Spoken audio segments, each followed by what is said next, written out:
మొట్టమొదట ఆ అర్జునుడు వ్యూహంలోకి చొచ్చుకుపోతుంటే అశ్వత్థామ ముందుకొచ్చాడు.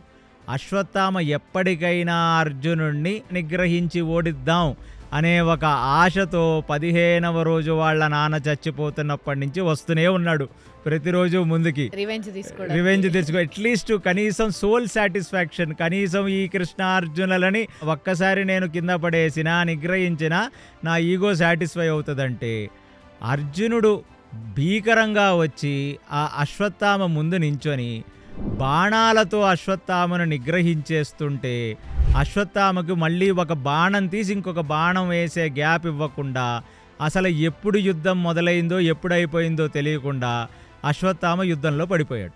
పడిపోయిన తర్వాత అర్జునుడు అశ్వత్థామను చూసి చెప్తున్నాడు, నీ లెవెల్ వాళ్ళతో నువ్వు యుద్ధం చెయ్యాలి కాబట్టి మాటి మాటికి గురుపుత్రుడు అని ఒకే ఒక దానితో నిన్ను వదిలేస్తున్నాను, మళ్ళీ నాకు గనపడకని చెప్పి పక్కన నుంచి వెళ్ళిపోయాడు.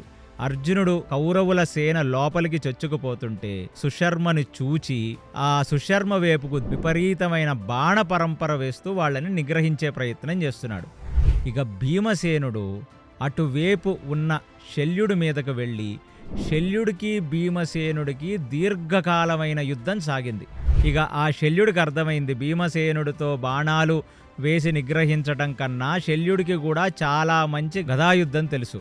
కాబట్టి ఆ యుద్ధంలో ఆ రథం మీద నుంచి కిందకు దూకి ఆ భీమసేనుడితో గదాదండంతో యుద్ధం చేయటం మొదలుపెట్టాడు. వాళ్ళ యుద్ధం కూడా అలా దీర్ఘకాలంగా సాగుతుంది. అలా ఒకానొక సందర్భంలో భీమసేనుడు కొట్టిన ఒక గద దెబ్బకి శల్యుడు ఆల్మోస్ట్ మూర్ఛపోయే అంత పని అయ్యింది శల్యుడికి.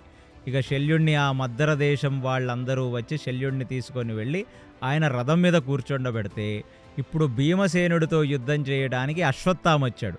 ఇక అశ్వత్థామకు ఒకటే ఏమిటంటే, ఏదో ఒక పాండవుణ్ణి విశేషంగా మనం గాయపరచాలి లేదా చంపేయాలి. అలాంటిది అశ్వత్థామ భీమసేనుడు యుద్ధం చేసుకుంటూ మళ్ళీ భీముడి చేతిలో ఓడిపోయిన వాడై అశ్వత్థామ మళ్ళీ యుద్ధ రణరంగంలోంచి బయటికి వెళ్ళిపోయాడు.